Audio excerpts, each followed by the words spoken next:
Nityanandam. Dear El Mundo, I am addressing you today on behalf of Kailasa in response to your recent anti-Indigenous articles falsely claiming that Indigenous communities reject agreements with fictitious Kailasa and systematically misrepresenting our sovereign nation, our diplomatic efforts, and our humanitarian mission.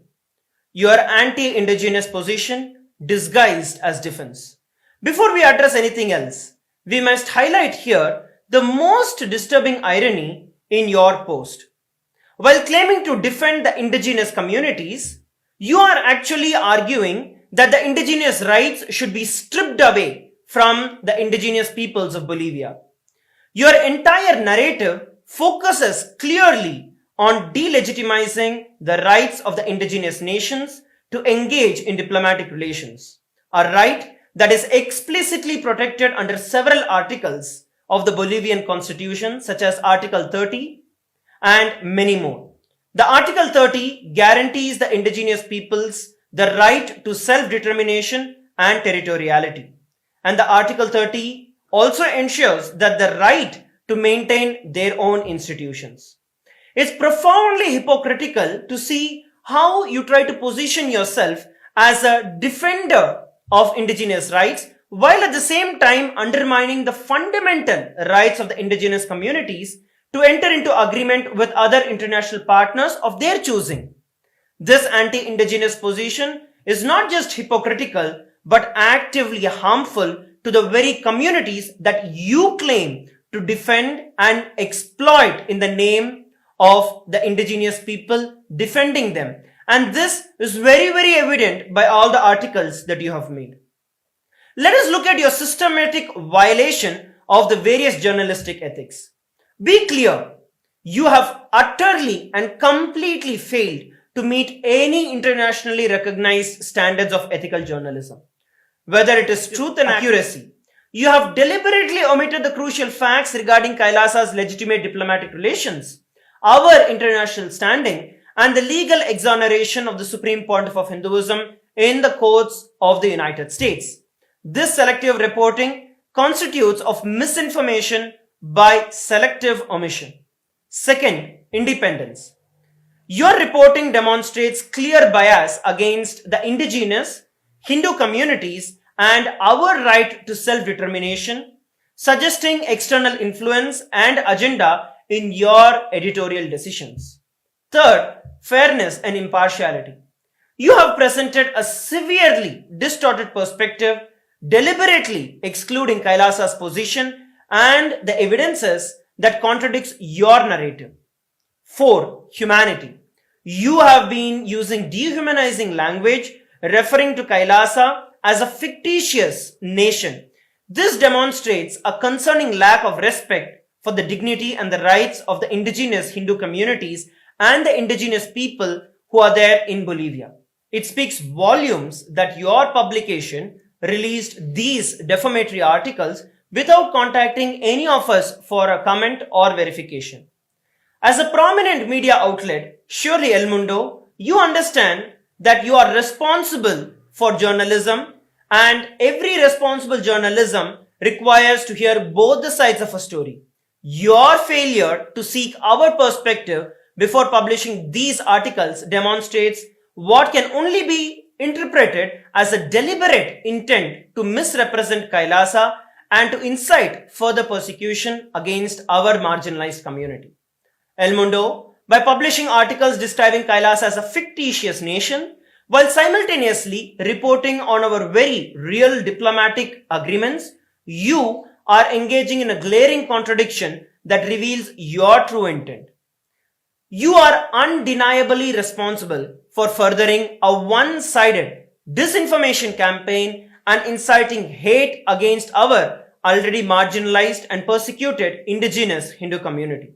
Now, let me address each and every one of your specific false allegations. Allegation number 1. You make a statement that Kailasa is a fictitious nation that is not recognized internationally. This allegation fundamentally misrepresents both the international law and Kailasa's sovereign status.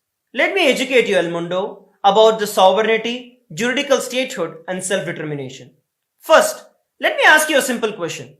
Are Taiwan, Kosovo, or Palestine a state? Some would say yes, others would say no. But what is incontrovertibly true is that self-determination is a basic human right that is enshrined in numerous international instruments, including in the United Nations Charter. Another incontrovertible human right is the right to freedom of religion. El Mundo, you are a media house. First of all, you have no official authority or standing to recognize or to deny the recognition of any sovereign nation. You have overstepped in your role in a manner that exposes your bias and your agenda.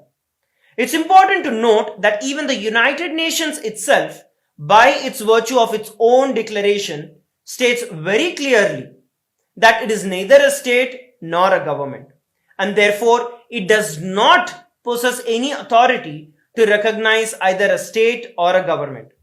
As an organization of various independent states, it may admit a new state as its member and accept the credentials of the representatives of a new government, but it very clearly states it does not have the rights to recognize a nation as per their very own mandate. This is a critical fact that El Mundo has conveniently ignored. People with a common origin, history, language, culture, customs, or religion can develop into a nation through the awakening of their national consciousness. A nation can exist even without the universal recognition, and this has been exemplified by various stateless nations throughout the history. Citizenship is not always synonymous with the nationality of a person.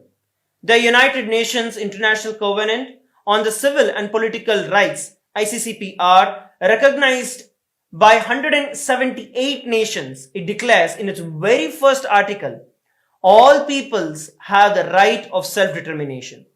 By the virtue of that right, they freely determine their political status and freely pursue their economic, social, and cultural development. These are precisely the rights that are being exercised by all of Kailasa's citizens.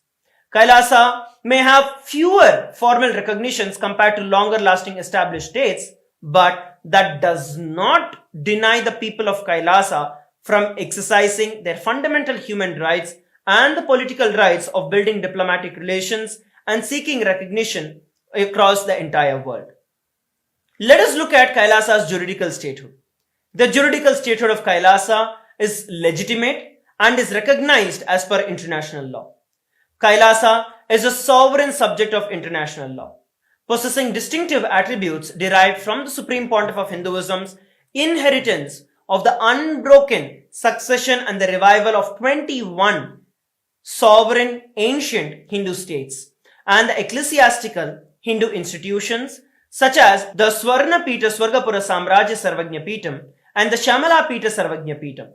In addition, Kanchi Kailasa Sarvagnya Pitam and 17 other such sovereign Sanatana Hindu ecclesiastical historical institutions receive customary recognition by the United Nations as per the Vienna Convention on Diplomatic Relations and the Vienna Convention on Consular Relations. In addition to this, Kailasa fulfills all the criteria for statehood that is established in the Montevideo Convention on the rights and the duties of a state.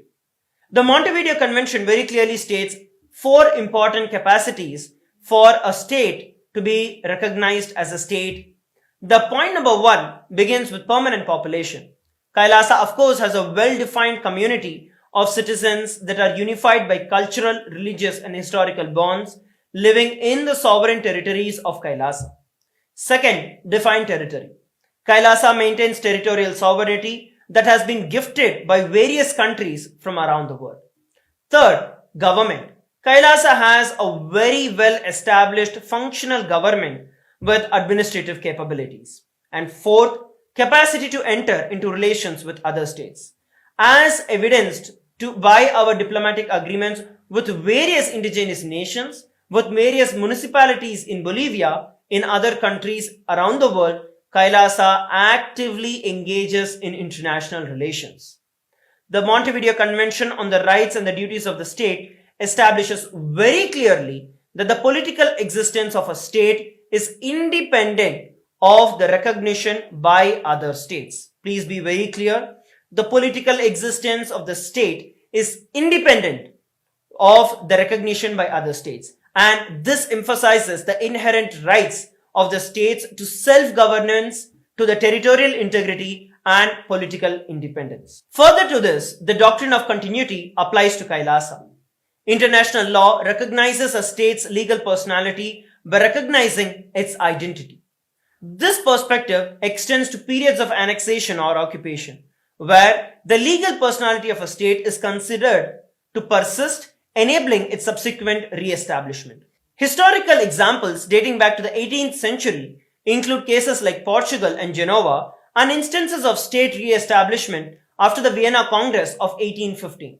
Moreover, examples such as Poland, Ethiopia, Czechoslovakia, Albania and Austria during and after the World War II serve as other modern instances of the state re-establishment, offering additional evidences to recognize and preserve a state's legal personality over a long stretch of time. By the doctrine of continuity, the legal facts in the context of the history of the Hindu sovereign state of the Surangi kingdom, the supreme pontiff of Hinduism derives all the sovereign rights and the powers of the royal lineage as the sovereign from the inheritance and the continuation of the unbroken succession of the Surangi kingdom. The Surangi kingdom, through the unification of 20 other sovereign Hindu states and sovereign ecclesiastical historical entities, became part of the United States of Kailasa, which thus became a sovereign independent juridical state with the Supreme Pontiff of Hinduism as the sovereign. This forms the basis of how Kailasa has been established and the rights that are vested in Kailasa. Let us look at further details about the de jure and the de facto statehood that Kailasa enjoys. The three ancient sovereign states of Kailasa, namely the kingdom of Suryavamsa Surangi Samrajya Sarvagnya Peetam, the Swarnapita Swargapura Samrajya Sarvagnya Peetam, and the Shamalapita Sarvagnya Peetam, possessed all the characteristics of statehood at all times in the history. Although at various times, temporarily, their control of their territory was lost, this does not negate the existence of Kailasa as per the doctrine of continuity in the international customary law, which states very clearly that upheavals and revolutions within a country, changes in governmental forms, the extent of a country's territory, and the measures taken during a military occupation do not affect the existence of a state. As a juridical state, Kailasa possesses an international legal personality, which means that it can enter into treaties, join international organizations, and raise claims in all the international courts. Such ancient history illustrates that the constituent sovereign nations and the entities of the United States of Kailasa has well-known international legal personality at various given times, possessing both de jure and de facto statehood, and their revival as Kailasa continues to do so today. Your attempt to strip Kailasa of its rightful recognition demonstrates a very troubling disregard to the right of self-determination of the indigenous peoples, a right that is explicitly protected by the international law, including the United Nations Declaration of Rights of the Indigenous Peoples. Let us look at the second allegation that is placed by you. You say that Kailasa engaged in illegal land transaction for financial gain. This allegation fundamentally mischaracterizes the nature of our agreements. Kailasa did not seek to purchase or own any indigenous lands. These were lease agreements and were collaborative conservation partnerships that explicitly respect the indigenous ownership and their rights. The agreements include the support for environmental protection and sustainable management, preservation of indigenous knowledge systems, humanitarian aid and development assistance, cultural exchange and promotion of indigenous rights. These are not transactions but partnerships that benefit the indigenous communities while preserving their autonomy and their land rights. Our agreements with the indigenous nations include the explicit clause state quote-unquote payment effectuated after ratification by the competent authorities. This ensures full compliance with the Bolivian law and to follow the laws of the state. These are conservation partnerships, not territorial claims, and these are endorsed by the indigenous leaders who retain their authority and sovereignty under the Bolivia's constitution. Moreover, these agreements do not threaten Bolivia's sovereignty in any way. We are deeply respectful of Bolivia's territorial integrity, and the Bolivian constitution itself guarantees the right to the self-determination and the autonomy of the indigenous people. Our partnerships are fully aligned with these constitutional principles.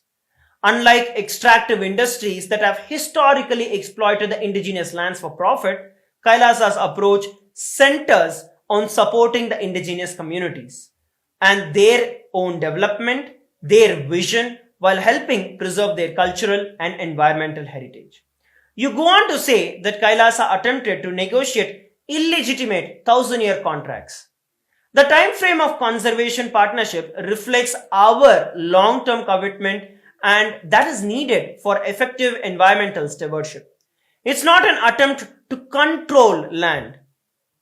Long-term conservation agreements are standard global practices and are recognized internationally by the environmental law. Moreover, all these agreements contain explicit clauses respecting and complying with the Bolivian law. Furthermore, Bolivian constitution states very clearly that the integrity of the indigenous territory is recognized, which includes the right to maintain and develop their own forms of economic, cultural, and spiritual life. We are very clear that we have honored this integrity rather than undermining it. The economic components of our agreements were not payments for land, but investments into the community for development, for the environmental protection, for their cultural preservation. These resources would be managed by the communities themselves according to their own priorities and the governance structure. Meaningful environmental conservation requires long-term vision and commitment, and our agreements reflect this in reality. It is not any desire to quote-unquote control indigenous territories. You move on to say that Kailasa promoted foreign religion contrary to the indigenous traditions. The allegation reveals a profound ignorance of both Kailasa's mission and the indigenous Bolivian culture. Kailasa promotes religious freedom and respects spirituality of all traditions. We never sought to impose religious practices on any community. Moreover, many indigenous Bolivian communities practice spiritual traditions that include elements of cosmic harmony, respect for nature, and the recognition of divine manifestations. These concepts are entirely compatible with the Hindu spiritual perspectives. The allegations that indigenous communities cannot engage with other traditions itself is a contrary and is a colonist perspective that denies their agency and their intellectual sovereignty. The Supreme Pontiff of Hinduism has made extraordinary contributions to these indigenous civilizations worldwide and serves as the emperor for the 21 ancient kingdoms. The work of the Supreme Pontiff of Hinduism has focused on preserving the endangered knowledge systems, supporting the sustainable development, and protecting the rights of the indigenous people. Kailasa, under the guidance of the Supreme Pontiff of Hinduism, has extended our humanitarian grants to over 100 nations, supporting critical initiatives including environmental sustainability, forest conservation, poverty alleviation, women and child empowerment, free education, and so on. These contributions represent our unwavering commitment to the indigenous welfare and sustainable development. Leveraging ancient Hindu wisdom to address the contemporary challenges that are faced by the indigenous communities worldwide. Unlike exploitative colonial relationships, these humanitarian partnerships are designed to strengthen the indigenous sovereignty while preserving cultural heritage and ecological integrity.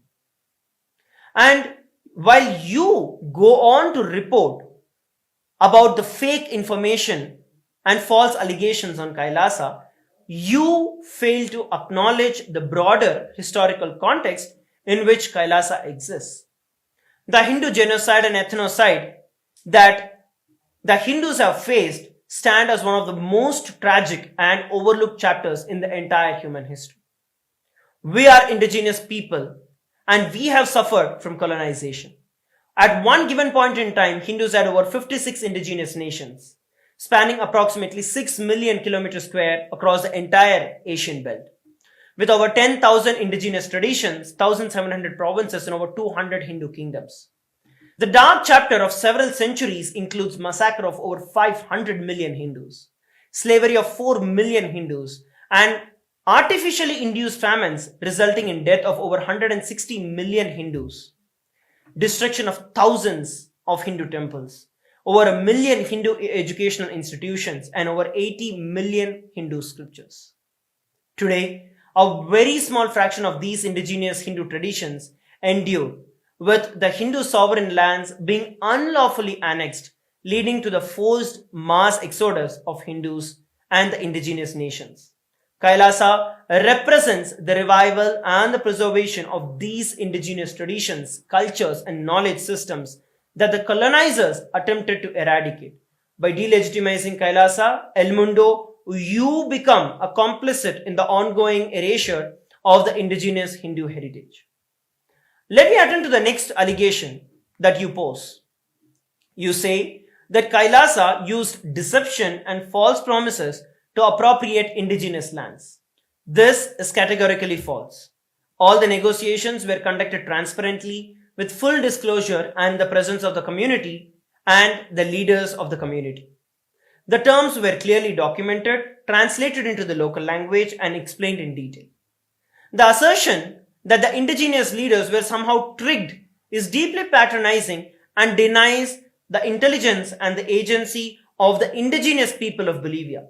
Unlike colonial powers that have historically exploited the indigenous communities, Kailasa approached these agreements as partnership between sovereign entities with mutual benefits and responsibilities very clearly articulated in these agreements.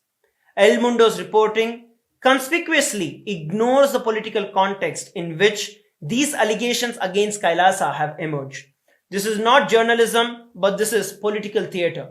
First, the timing of these accusations coincides with the internal politics and the tensions that is brewing in Bolivia, where various factions are competing for the influence over the indigenous communities and their resources. Kailasa has become a convenient scapegoat in this domestic political struggles. Second, El Mundo has failed to investigate the potential economic interest behind the opposition to Kailasa's conservation partnerships. There are powerful commercial entities, mining companies, agriculture corporations, extractive industries. They stand to benefit if the indigenous lands are open to commercial exploitation rather than protected through conservation agreements that Kailasa has entered into. The question that El Mundo should be asking, but isn't, is who benefits from undermining Kailasa's humanitarian partnership with these indigenous communities? Not the indigenous communities themselves, who would receive resources, support, international recognition through the agreements that Kailasa has signed. Not the environment, which would benefit from long-term conservation commitments of Kailasa. The beneficiaries are those who wish to exploit the indigenous peoples, the indigenous land for the resources of short-term profit. And this is a very colonial mindset that Kailasa stands against. You further go on to place an allegation that Kailasa offered financial incentives to commercialize indigenous heritage. The economic components of our agreements were not payments for land, but investments into the community for the development as stated earlier. These resources would be managed by the communities themselves according to their own priorities and structures. Kailasa's humanitarian aid is not gathered through taxes as most established nations would collect, but instead raised through the hard work and the sacrifices of the Supreme Pontiff of Hinduism, Bhagavan Sri Nityananda Paramashivam, and the contributions of the hard-working individuals of a persecuted minority indigenous community that are inspired to do the same, witnessing the Supreme Pontiff of Hinduism's relentless sacrifices and the unshakable grit and commitment towards this mission. Kailasa is committed to the humanitarian contributions. However, it is very unfortunate that the anti-indigenous, Hindu-phobic, racist articles and media outlets such as El Mundo, such as you, have derailed these humanitarian services that Kailasa is committed to providing. Your publication, by hosting and publishing these articles, has extraordinarily amplified this systematic persecution. Instead of recognizing our contributions and our genuine commitment to the indigenous welfare, El Mundo, you have put a systematic and focused effort into inflicting deeply harmful disinformation that directly harms the vulnerable communities who are intended beneficiaries of Kailasa's humanitarian aid. You further go on to place allegation that indigenous communities demand Kailasa to be declared unwelcome. First of all, this entire allegation is entirely fabricated. Let us be absolutely clear. No legitimate indigenous communities have spoken anything against Kailasa. These supposed statements are completely fabricated and created by you and other media outlets to drive your anti-indigenous agenda. El Mundo, you have been deliberately gaslighting the indigenous people by manufacturing the false narratives that indigenous communities are acting against Kailasa. This is a classic divide and conquer tactic that is used throughout the entire colonial history, falsely claiming that indigenous people reject partnership that actually benefit them. What is actually happening is that the indigenous communities who formed legitimate diplomatic relations with Kailasa are being threatened and intimidated by the anti-indigenous media mafia. These communities face tremendous pressure when they exercise their constitutional rights to self-determination and international relations. The media fabricates opposition to delegitimize both the indigenous nations as well as Kailasa. El Mundo, your reportings are not only racial against Kailasa, but violates the very rights of the indigenous people under both the Bolivian and the international law. Another allegation that El Mundo you place is that political controversy surrounding Kailasa's engagement with Bolivian officials. El Mundo implies impropriety in alleged engagement between Kailasa's representatives and the Bolivian government officials, including those close to President Luis Arce. This institution deliberately politicizes the legitimate diplomatic outreach, which is precisely how nations establish diplomatic relations throughout the world. What El Mundo maliciously frames as controversy is actually the standard diplomatic protocol that is followed by every sovereign nation around the world that is seeking to build international relations. The deliberate mischaracterization reveals El Mundo's true calculated attempt to undermine the legitimate diplomatic processes which involve the indigenous nations like Kailasa. Your reportings fail to acknowledge that the same indigenous communities have been historically pressured, manipulated, exploited by powerful economic and political interests within Bolivia. Yet, El Mundo shows absolutely no interest in investigating any of these systematic patterns of exploitation. Moreover, El Mundo completely ignores the defamatory treatment of the Supreme Pontiff of Hinduism in your reporting. In conclusion, we demand a sincere apology for the blatant inaccuracies that are represented in your articles and publication. A correction or clarification acknowledging the false information and providing the accurate details about Kailasa is imperative to rectify the harm that you have caused. More than 5 major corporate houses such as the Washington Post, MSN, The Week, Outlook Magazine, Dilamalar, and Sixth Italy have removed their Hindu-phobic and defamatory articles that carried similar disinformation against the Supreme Pontiff of Hinduism and Kailasa. We expect El Mundo to follow suit and rectify the harm that you have caused through your irresponsible reporting. Your role as a responsible media entity obliges you to act in the public interest and uphold journalistic integrity. We anticipate your prompt cooperation in setting the record straight and in doing so, ceasing the perpetual continuation of the harmful narratives that are being spread by you against the indigenous community. We are open for further discussion and to provide additional information to facilitate accurate reporting. The question now is whether El Mundo will choose the path of journalistic integrity or continue to participate in the systematic persecution of the indigenous communities and the indigenous Hindu communities. The world is watching, the history will judge, truth will prevail. Thank you for your immediate attention to the matter. We expect a resolute and corrective response. Thank you, Nityanandam.